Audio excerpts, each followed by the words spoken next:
right, everyone. I am so glad you guys are here with us on this evening. My name is Marjorie E. Roberts, and I am the owner of Roberts Mango and Bennett Consulting, which is an accounting firm here in the Metro Jackson area. And I am the founder of the Money Variable, which is a nonprofit that focuses on financial education, not just in the areas of checking account savings and budgeting and different things of that nature, but we take a deeper dive into finances. And we are continuing our topic on building wealth with life insurance. And our topic for tonight is the power of health, wealth, and life insurance, a holistic approach to financial wellness. Mhm. And I have an amazing guest with me on tonight, and her name is Dr. Loretta Wall. And I'm going to let her introduce herself in just a moment, but I do want to give this disclaimer. I am an accountant, but I am not your accountant. And as my guest, she is a doctor and an agent and the owner of Lead with Love Agency. But if you need her, you have to contact her, set up an appointment with her. The information that we are providing today is for educational purposes only. So if you need us, we'll give you our contact information. And I am going to go ahead and let Dr. Loretta Wall tell you a little bit about herself. Awesome. Thank you for that warm introduction. Like you said, I'm Dr. Loretta Wall. I'm a wealth and wellness strategist, and I specialize in helping people build and protect their wealth. I am the founder and the CEO of Lead with Love Agency, which is a financial literacy firm catered to educating individuals, families, and business owners on how to achieve financial security. And I'm super excited to be here with you today because the way that we talk about these things today on this live and any other forum, we get to disseminate out to the masses. So thank you for inviting me. Yes, thank you so much for being here. And I really, really, really do appreciate you accepting our invitation. So let's discuss, the intersection of wealth and wellness. So I know that you are a doctor, so you have a medical practice, but Mhm. I want you to tell us how maintaining wellness can impact our financial stability and vice versa. That is such a great question. So, I could give you a little background as to how I became an advocate for both wealth and wellness. So, as a licensed healthcare provider, sitting in my office, seeing patients every day, I began to notice this common theme. When you're talking to patients about having to send them to the emergency room because their blood sugar is too high, that they're almost in a diabetic coma if we don't get them to the emergency room, and then watching them beg me not to send them there because of the financial burden it would cost, Mm. or watching people explain that they were taking their medication regularly, but because of their coverage, their insurance coverage for their medication was in a donut hole, they were not able to take the right amount because they couldn't get their prescription filled. Yeah. Or when I'm talking to a single parent who basically tells me, I want to be healthy, but I don't have the time to because I have to work more than one job and take care of my kids. Yeah. To me, that's not a healthcare problem, that's a financial problem. And having financial instability can lead to health instability and then vice versa. And so for me, I became passionate it was a common thing. You would hear person after person, especially in our community, talk about the financial burden related to chronic illnesses. But then you also see how chronic illnesses lead to financial burden. And I want to be a part of the solution. Yeah, yeah, that is good. That's it is good information and it is necessary. And it's good that everybody doesn't have a heart to recognize Hmm. things like that and put those things together. So that Right. just lets you know that you actually have a heart for Mhm. people. and you actually want to see them improve and do better, not just health wise, but also financially, which Mhm. is very important and necessary in our communities. Yeah, thank you. Okay, so let's discuss some risk mitigation strategies. Hmm. So discussing how properly planning can protect against unexpected health events Hmm. and their financial implications. Oh, that's a good question.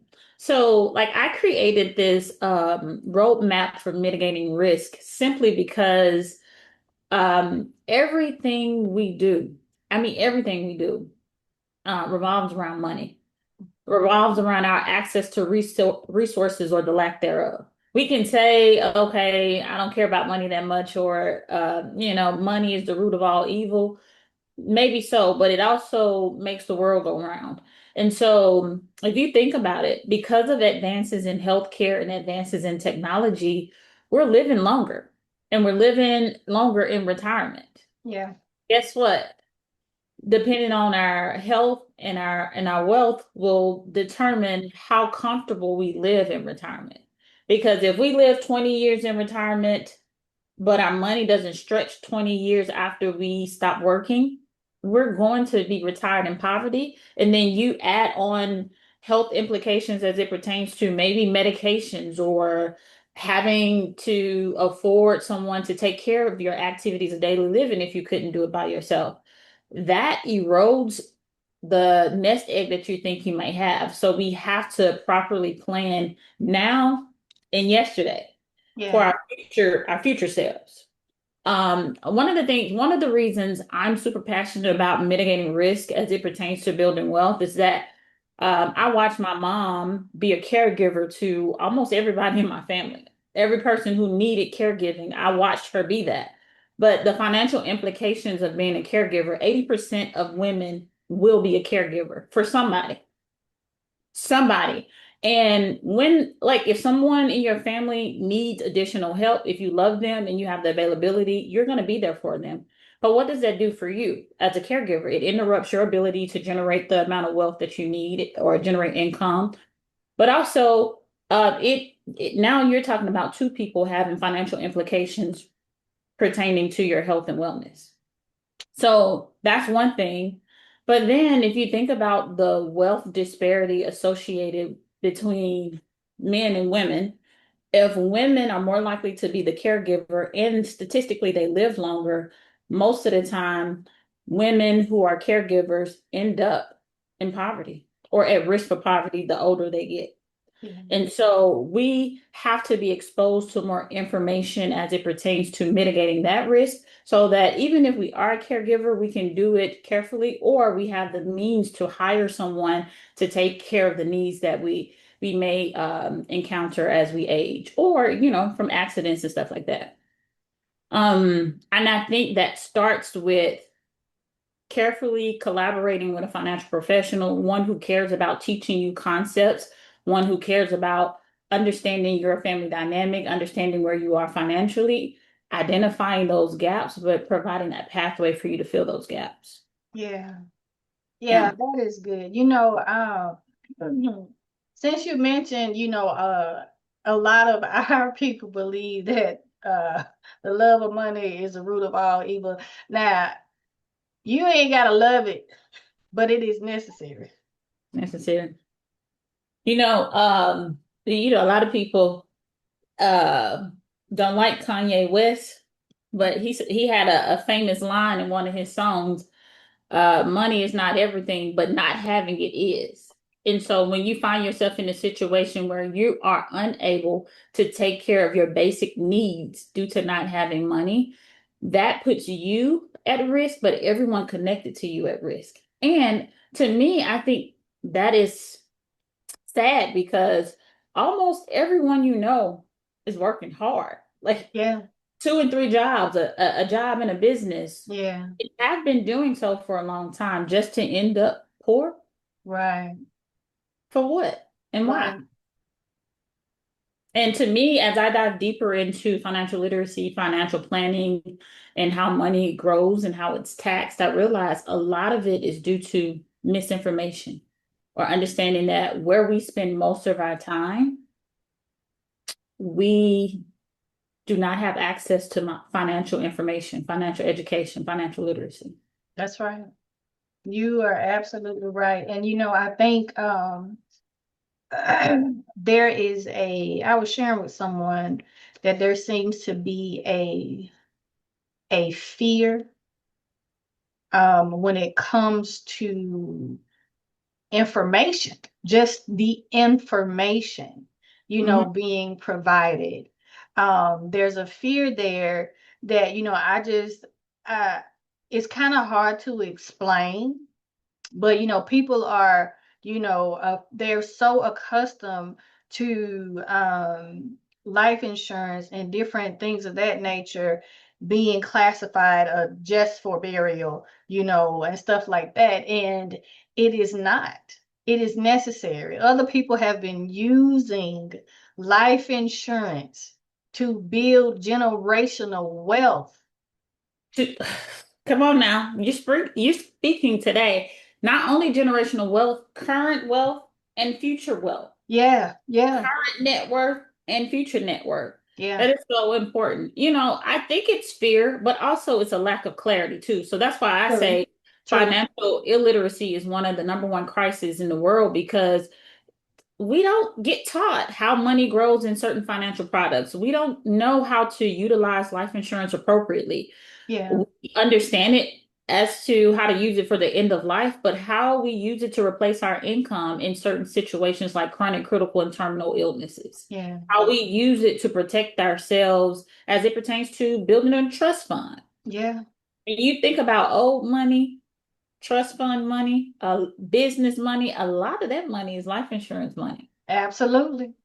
A lot of it, Absolutely. you know what I mean? And so, you know, I could say it's intentional, but the system is set up for those who do not know to remain in the dark about how these things work while someone else profit and become richer Yeah. because they know. And so, I tell some of my clients often, they mess around and told me, and I'm telling everybody. I'm telling everybody because like you know where we're from. We're from Yeah. Mississippi. Yeah. And I've seen so many people I know and love, highly intelligent, hardworking people be at risk of poverty just from the lack of information. Yeah. Yeah. Yeah. Speaking about in our community, for the most part, most people, most generations start all the way over every time someone passes Yeah. away. When someone passes away, that next generation starts their poverty journey, Yeah. not their wealth building journey, their poverty journey. Yeah. And That's I feel crazy. as if it is our duty as people who are responsible for the livelihood of others to create a legacy. That legacy may be educational legacy, but it also should be wealth legacy to where we're transferring the wealth that we've accumulated or the assets that we've accumulated onto the next generation. Why should it go to anybody else than your offspring or your loved ones or an organization that you love? Right. Yeah. So it's Yeah, super. that's good. That is good. So let's talk about long-term wealth preservation. Mhm. Exploring, strategies to leverage life insurance and other financial products as a tool for accumulating Mhm. and preserving wealth over time. That's a good one. So, oftentimes we think like building wealth is about, okay, how do I get enough income to kind of build wealth? I think income generation is only just part of wealth building. That's just the first step.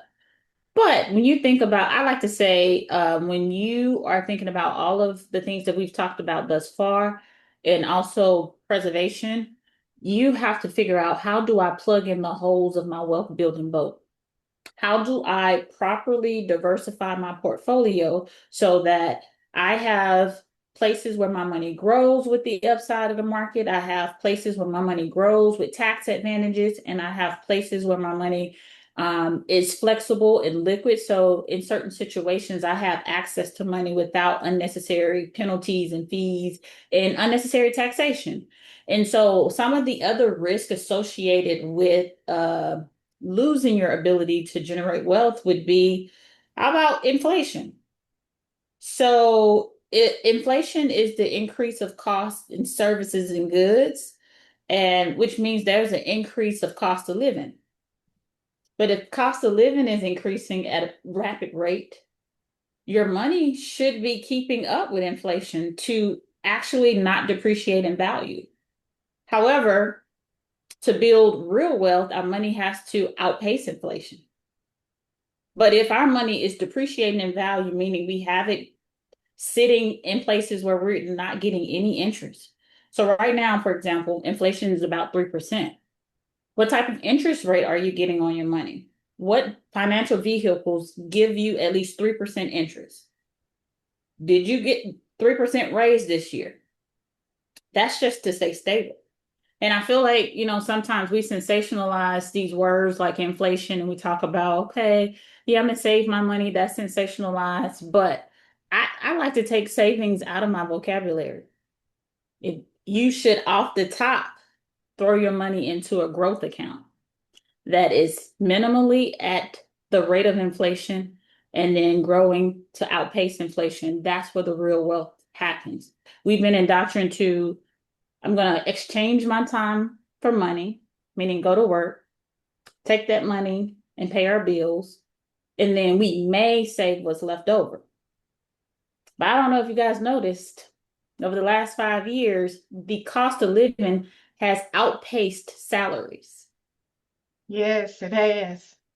And if it has outpaced salary, there's nothing left over.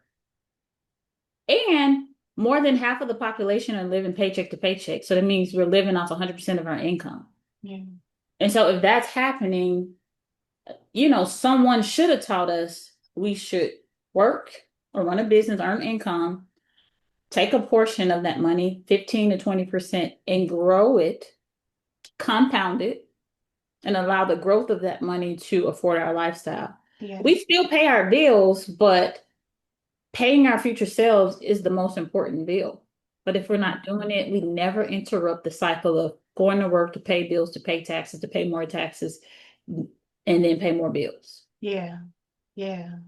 And so the strategies associated with that is, okay, getting with the financial professional to learn which products out there associate you with compound interest, tax-free growth, tax-free access, and that's what people leverage some life insurance products for.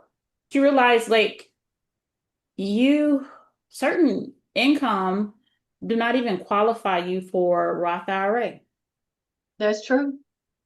That's So true. in that regard, what do people use? Real estate and life insurance.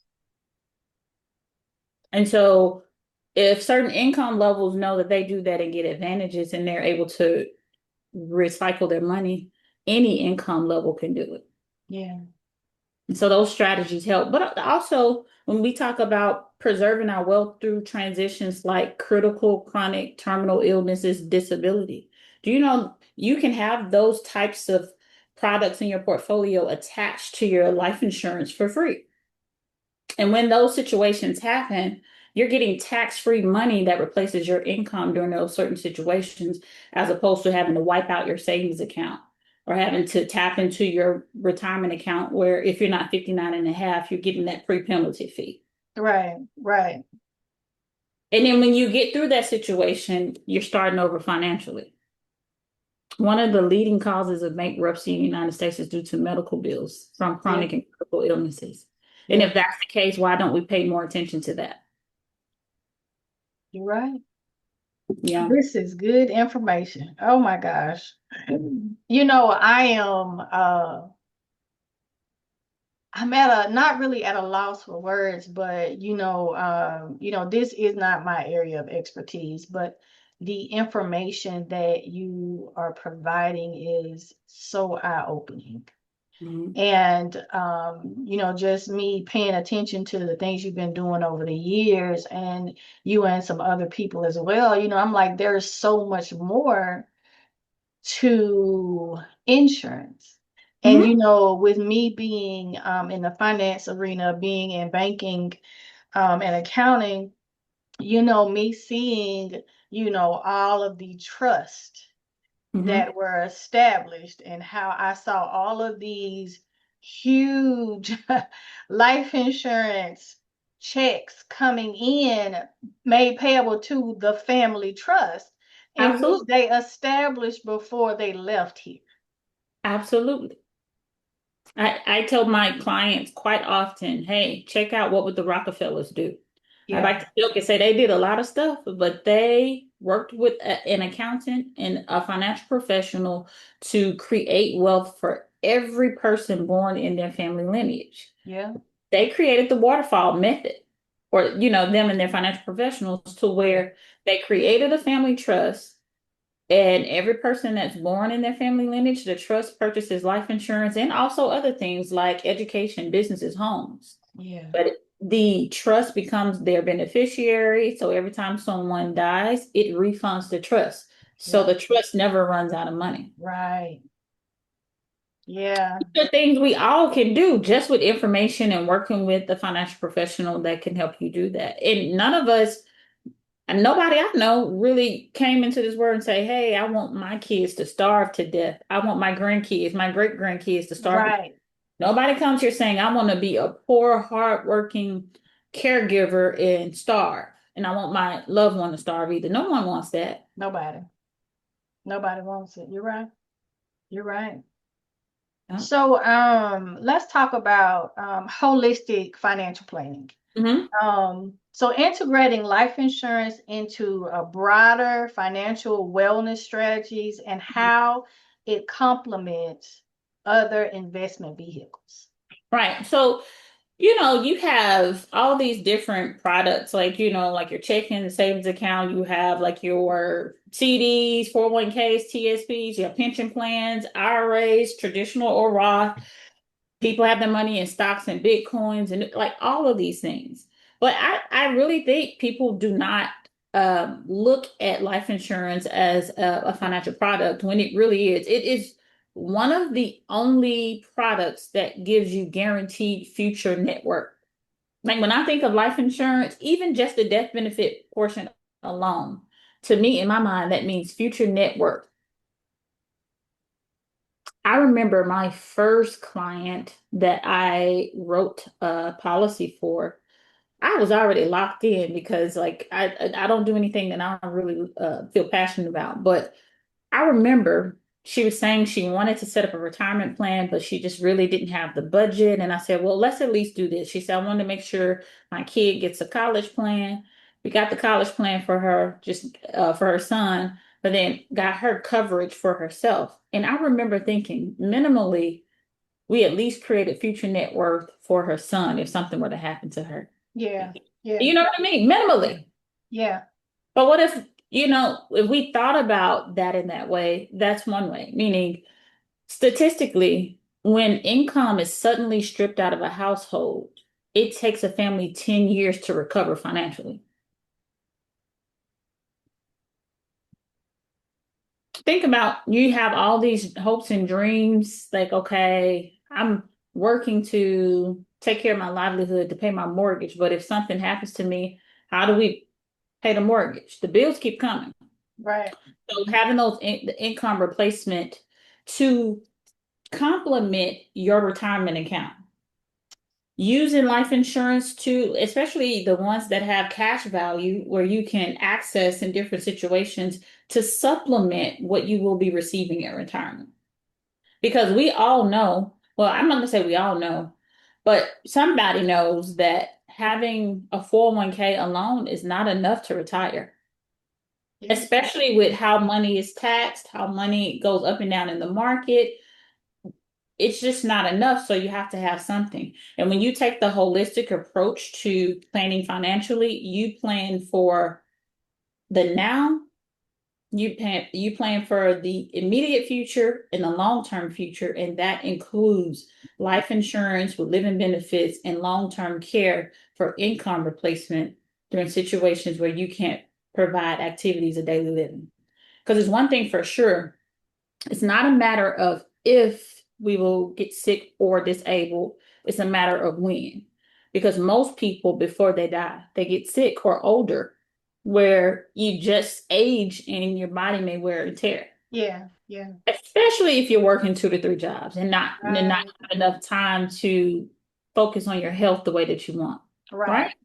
And right. so when you do holistic planning, you take an account for that. Also, you're taking account for when I'm choosing to give my money in assignment, budgeting, allocation, when I'm choosing to give my money in assignment, which financial products allow me to grow my money tax free and access my money tax free? Yeah. When I'm ready to touch my money in case of an emergency, if I'm not 59 and a half, where can I grab money so that I'm not wiping out my nest egg? But also, when you're financially planning, you say, okay, I have this house, I have this land, I have this business, I have these rental properties. How would I like that to be transferred to stay in my family lineage? Because I worked too hard for it for 40 decades, I mean, for 4 decades, Yeah. right? Or if my parents are aging, how do I make sure that when they leave something, it doesn't have to become heir property or we have to fight in court to Yeah, obtain that's a what they their already paid property is a problem. it. Okay. Yeah, that's a problem. So that's, when I think about holistic planning, financial planning, and wealth building, I think about all those things. Kind of like, I think it comes from me being a healthcare provider. I think that skill set, for me, one of my favorite things to do in healthcare is to educate because in my doctoral program, my research, I did it on how the effects of patient education would affect the outcomes, patient outcomes. And it's true, like if a person understands the what, the why, the how, and the physiology or the treatment plan, they're more likely to adhere to it. So, one of the main barriers to us building wealth is having clarity as to what is, what can be, and the how to get to what can be. Oh Yeah. yeah. Yeah. Yeah. I know I was saying this before, but I'm like, this is good stuff. What Right. would you say to because I know sometimes people who might be, let's say in their 40s or in their 50s or maybe in their 60s or a little bit older, Mhm. what would you say to them because they might feel that it's a little too late for them to actually start something like this? What is something that you would say to?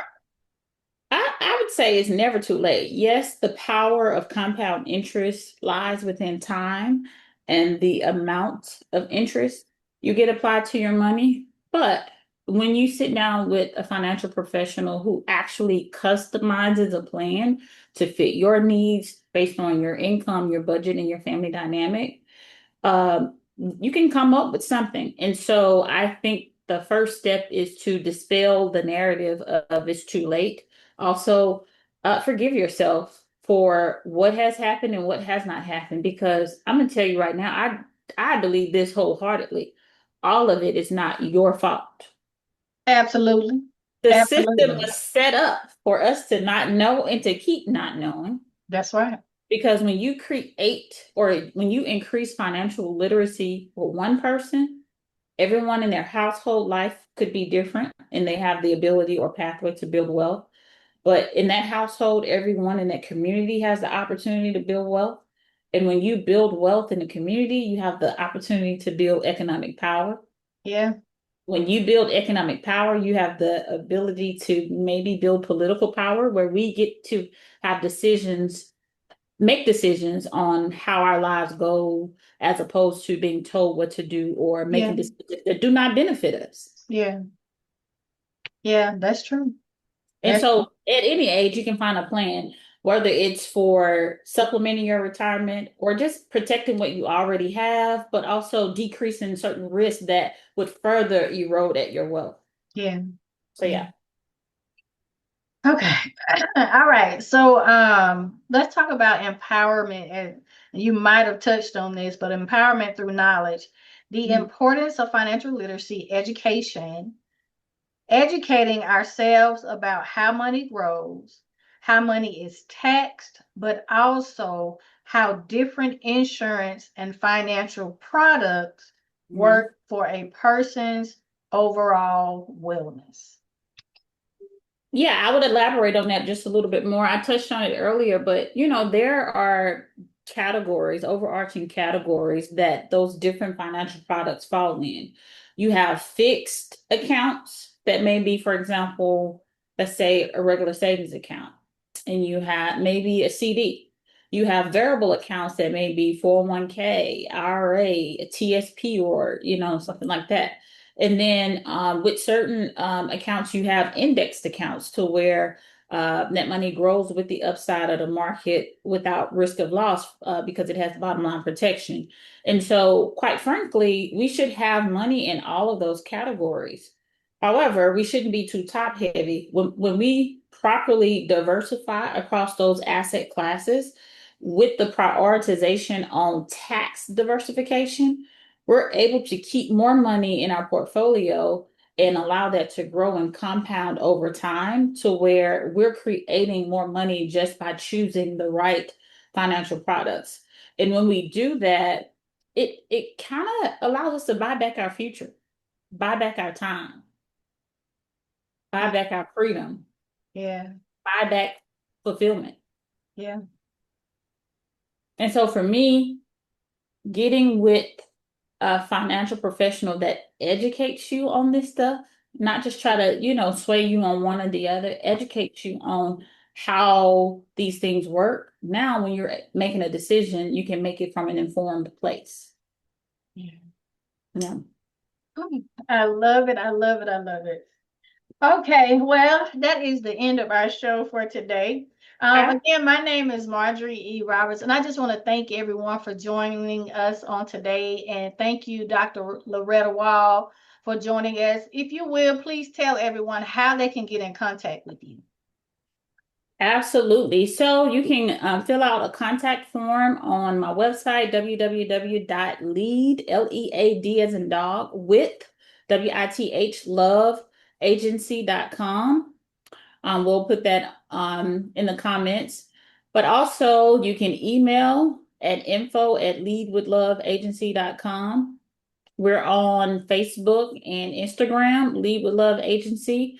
And also, you can call our headquarters, 214-617-2052. That's 214-617-2052.